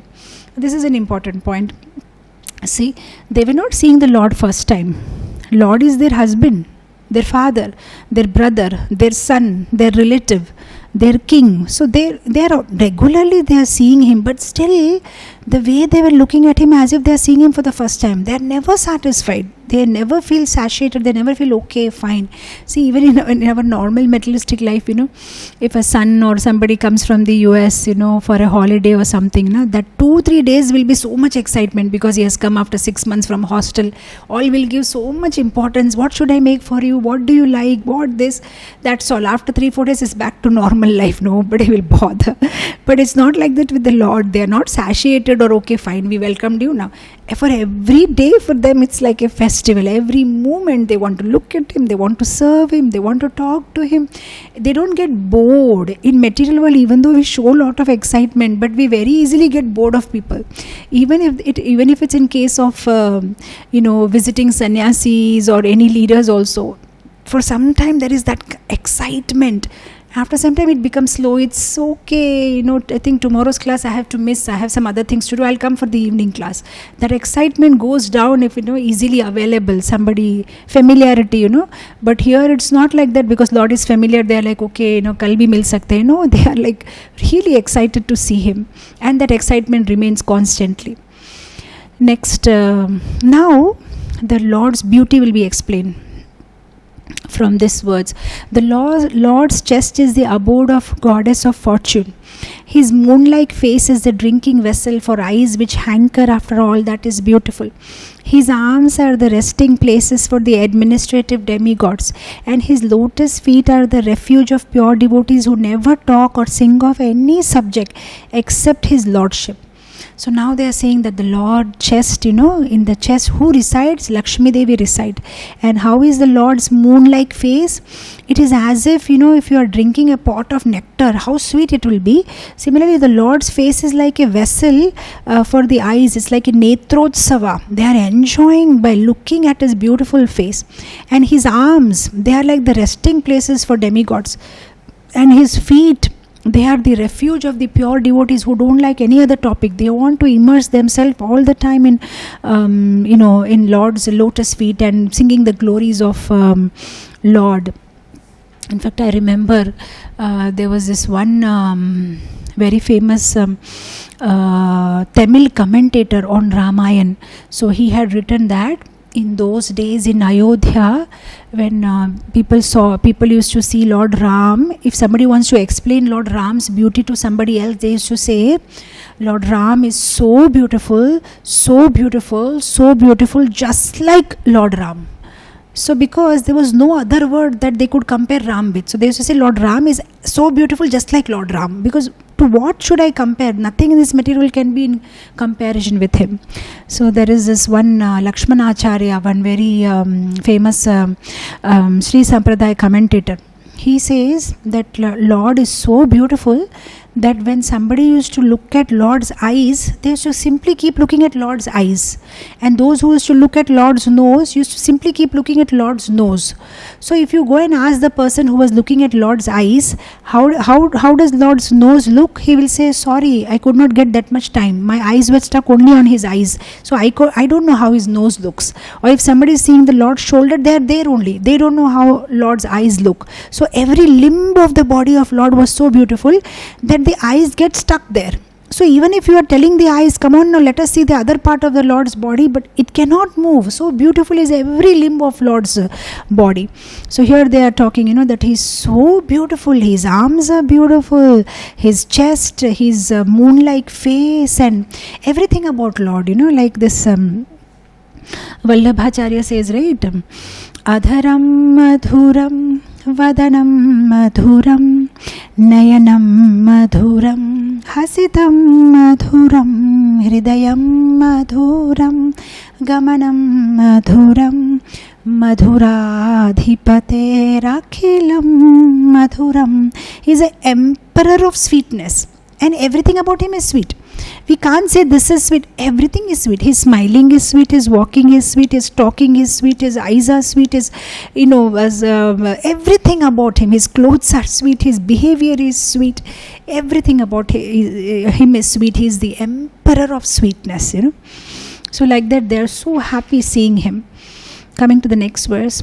As the Lord passed along the road of Dwarka, his head was protected from sunshine by a white umbrella. White feathered fans moved in semicircles, and showers of flowers fell upon the road.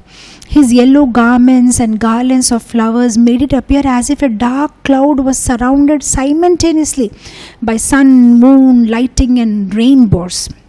So here, as the Lord is walking, it's not that he's simply walking, it's like a beautiful procession. Somebody is holding an umbrella, and there are two people on the side. They are fanning him, in semicircles, and the flowers are falling from the balconies, from above. Everybody's throwing flowers, showering flowers on him, and he has worn a beautiful yellow color garment, and he has worn a beautiful garland of flowers, and it looks like as if there is a dark cloud, because Krishna is dark in color, which is surrounded by moon, sun, lighting, rainbow, stars. At a time, everything is looking so effulgent, so beautiful he is looking.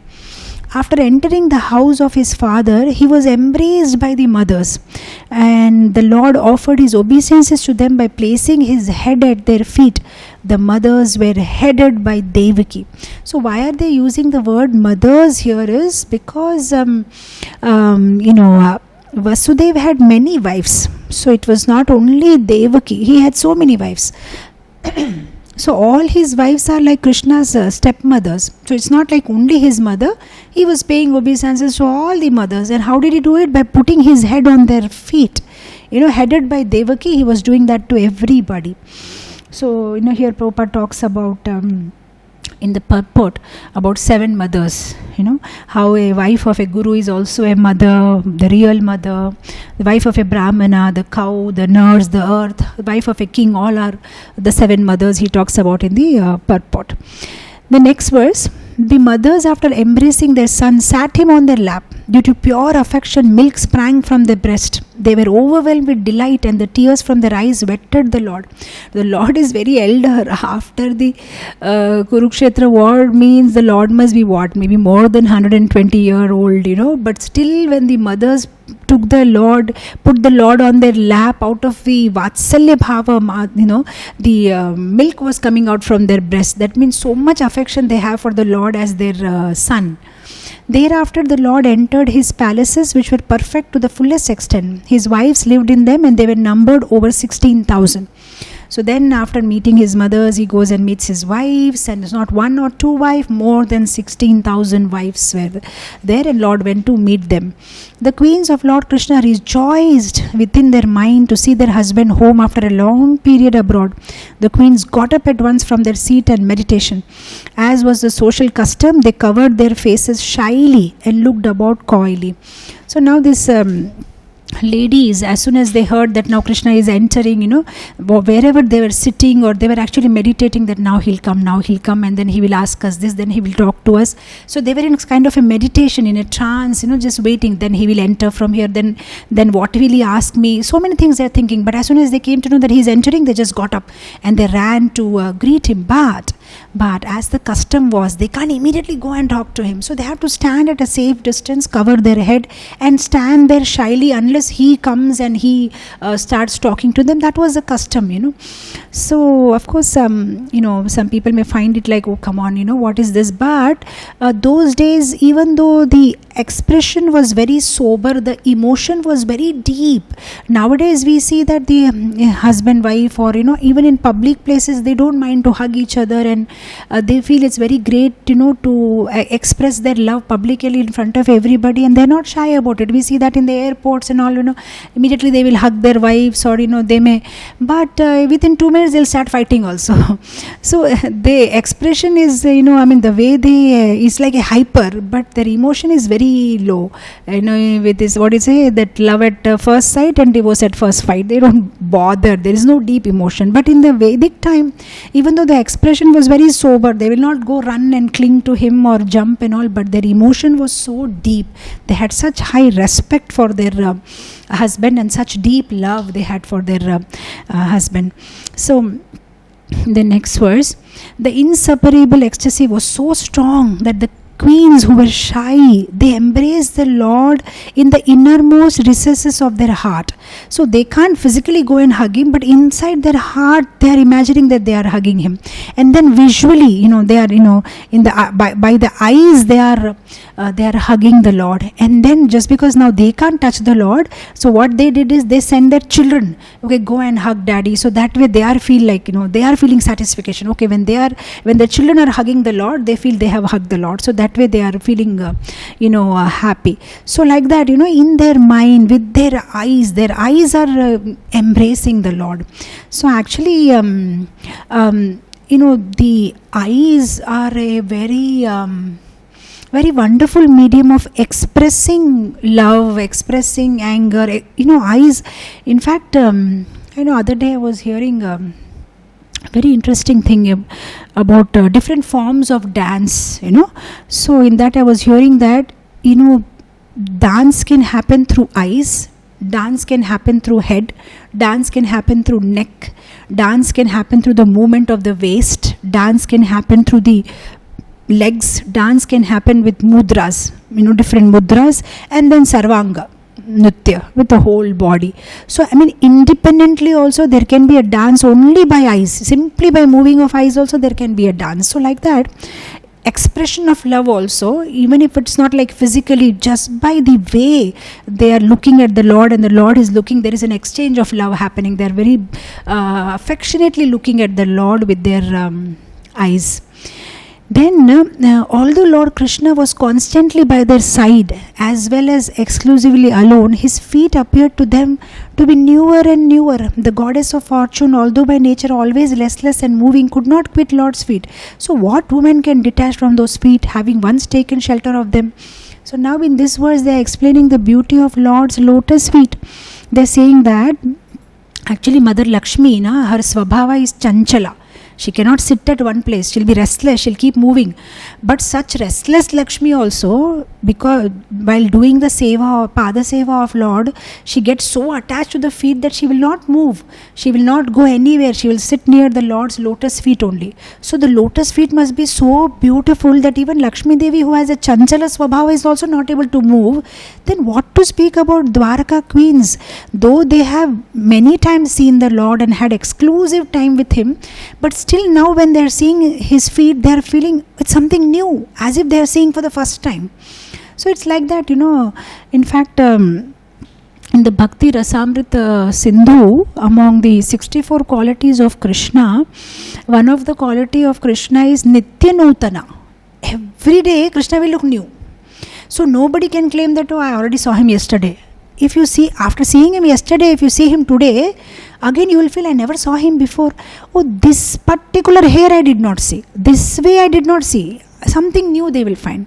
So Lord always looks ever youthful, young and new and beautiful.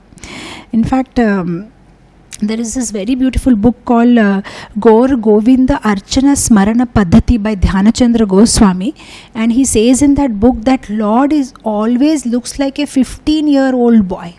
To be specific, he looks like a 15-year-old, 9 months, 7.5 days. That's how his age is. And Radharani's age is 14 years, 2 months, 15 days. And constantly they remain on that age only. They will never become older, or they will never look younger than that. They always remain like that. So we can imagine after the Kurukshetra Yuddha means he must be old man now, but there are no white hairs or one or two teeth have come out, because he's actually a grandfather now with hundreds and thousands of grandsons, with 16,108 wife, each having 10 sons, but still looks like a young boy, very beautiful and very sweet smile, and looks new as if they have never seen him before. Next, in fact, that is why in the Kurukshetra war also, some of the soldiers died just by looking at Krishna's beauty, because they were so mesmerized by looking at Krishna that they forgot to use the arrows, and they forgot how is this sword supposed to be used completely. They're just looking at Krishna, and that way they were just leaving their body, and of course that way they were going back home, back to Gaurad. But such is the beauty of the Lord that everybody gets mesmerized. Next verse. The Lord was pacified after killing those kings who were burdensome to the earth. They were puffed up with their military strength, their horses, elephants, chariots, infantry. He himself was not a party in the fight. He simply created hostility between the powerful administrators, and they fought amongst themselves. He was like the wind which causes friction between bamboos and so sparks a fire. Yesterday we spoke about this verse, if you remember, that just like a fire is caused in the forest by the friction, and that friction is caused by wind, similarly Krishna was the cause, but he didn't participate. Now we may think that, what is this rasabhas? We were just talking about very romantic things actually. Krishna is looking at them, and they are looking at Krishna, and there is an embarrassing and new air, and suddenly in between, why Sukadeva Goswami is talking about the war, how the war came here. We are already inside Krishna's chambers, and he's talking so interesting things, and suddenly, so why is he doing this suddenly is that while hearing all this, we may suddenly go off into our Bollywood level of hero, heroine and a romantic scene, and the hero is, so he is again warning, excuse me, please come back. We are talking about the Supreme Lord here, who just now finished a war in Kurukshetra, and he was the cause of that war, and so he is again bringing us back time and again, reminding us that we are not talking about some boy and girl, we are talking about the Supreme Personality of Godhead. And that is why in the next verse again he says, Sayesha Nara Lokesmin, that Supreme Lord Sri Krishna, out of his causeless mercy, appeared on this planet by his internal potency and enjoyed himself amongst the competent women as if he were engaging in mundane affairs. So he's reminding that, excuse me, please understand this, we are not talking about a normal person, we are talking about the Supreme Personality of Godhead. Out of his causeless mercy, he has come to this world, on his own, independent he is, and he came and he is giving affection to these ladies who are also not normal ladies, they are competent women, they are all so devotees of the Lord, and he is behaving as if he is engaging in some mundane affairs, but he is a Supreme Personality of Godhead, so that we don't start having some different imaginations in our mind. And then again coming back, now after giving us that brief reminder, again he'll come back. Although the queen's beautiful smiles and fruitive glances were all spotless and exciting, and although they could conquer Cupid himself by making him give up his bow in frustration, although even the tolerant Shiva could fall victim to them, still, despite all their magical feats and attraction, they could not agitate the senses of the Lord. So now he's clarifying that it's not like some mundane affair and the Cupid has thrown his arrows and now the Lord is remembering the queens and the queens are remembering the Lord. He says, no, it's not like that. Cupid can't do anything. Even before, Cupid stands there to put his arrows, he sees that even before he puts the arrows, the Lord is attracted to them and they are attracted to Lord, because this relationship is transcendental and spiritual, and it's not based on, mundane, materialistic gunas. That is what he's saying. So though Cupid could have, here you see in the purport, only by unalloyed, transcendental, loving service, they were able to satisfy the Lord. It's not that they were, by their feminine attractiveness, it's not that Lord was attracted to the queens because they were so beautiful. No, Lord was attracted to them because they were so spiritual, because they served the Lord, they were devotees of the Lord. So that is what can attract the Lord. So he's saying that thus being satisfied by their unalloyed service only, the Lord reciprocated and service just like a devout husband. Otherwise, he had no business becoming the husband of so many wives. He is the husband of everyone, but to one who accepts him as such, he reciprocates.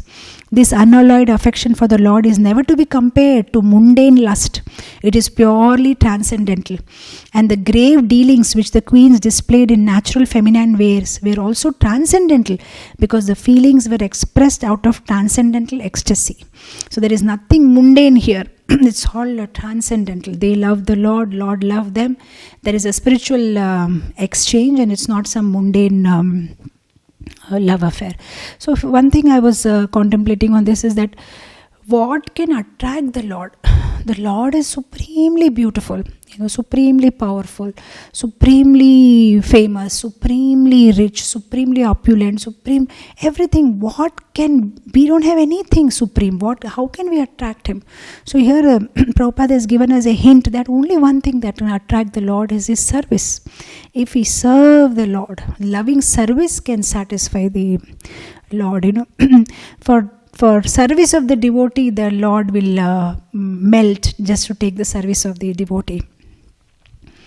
I'm reminded of this one pastime.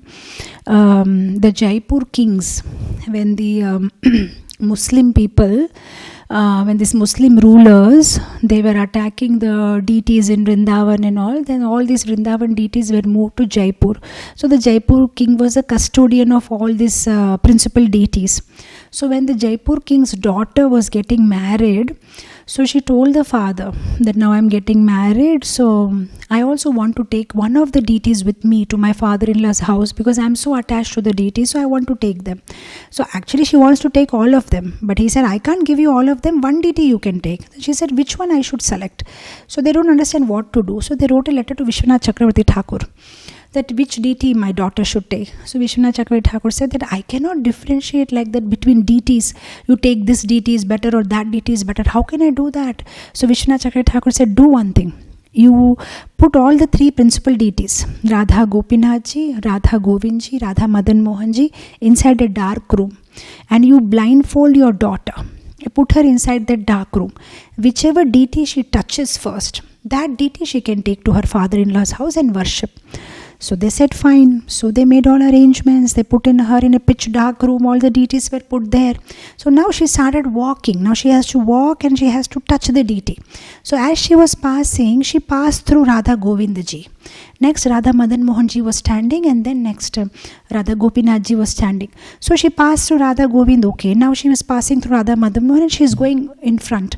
So as she was about to pass Radha Madan Mohan, and now if she passes Radha Madan Mohan and touches Gopinath, she will take Gopinath.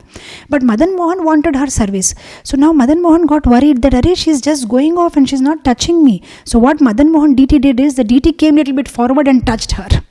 And because she got touched, okay, I have touched the deity, she hold the hand. And then she opened the blindfold, oh, it's Madan Mohan. Then she took Madan Mohan with her to Karoli. The deities are still there in Karoli and worship there, in a beautiful palace-like temple on the top of a hill.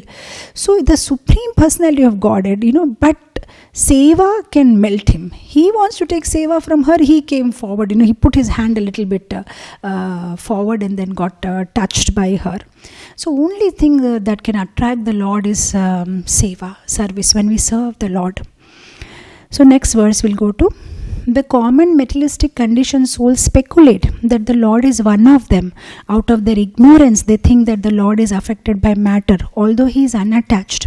So here an important point is made that the common people, they just compare with the Lord, but they don't understand, what rules apply to them that don't apply to the Lord. They start making judgments. Why Lord has to marry 16,108 wives? His Holiness Radha Govind Swami Maharaj, he gives very good example. He says, suppose if you are in a traffic light and you are driving a car and you see a red light, you will stop the car. But you will not see up in the sky and say, Arey, why this airlines is, why this aircraft is going away? Can't it see there is a red light? Why it's not stopping? Why it's just going? So it will be foolish if you complain like that, because they have different traffic signals. They are above in the air. Their traffic signals, red lights are different. You are on the road. Your traffic light is different. Now if you start criticizing, it's not making sense.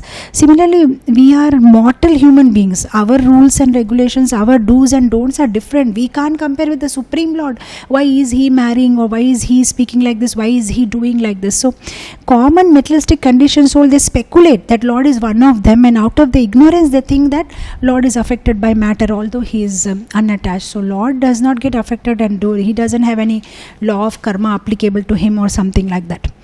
We'll go to the next verse. This is the divinity of the personality of Godhead. He is not affected by the qualities of material nature, even though he is in contact with them. Similarly, the devotees who have taken shelter of the Lord do not become influenced by the material qualities. Such a wonderful point, that Lord, he is not affected by material nature. And even a devotee who has taken the shelter of the Lord will not be influenced by material qualities. Why? Because he is taking shelter of the Lord. See, you see, in the airport, when the child is very young, the mother will carry the child on her shoulders. If you go for a security check, the small baby, they will not separately check. That child will go off with the mother. It doesn't have to stand in line separately. But if the boy is a little bit elder, then he has to go on his own. Similarly, those who have taken shelter of the Lord, they are in the Lord's lap. For them, everything becomes easy. They will not get affected by material qualities. Just like if we are driving on the road, we have to face traffic. But if we are airlifted, then the traffic below will not affect us, because we are airlifted by the Lord. So similarly, when we have taken the shelter of the Lord directly, then no material qualities will will not get influenced by them. We have come now to the last verse. The simple and delicate woman truly thought that Lord Shri Krishna, their beloved husband, followed them and was dominated by them. They were unaware of the extent of the glories of their husband, as the atheists are unaware of him as the supreme controller.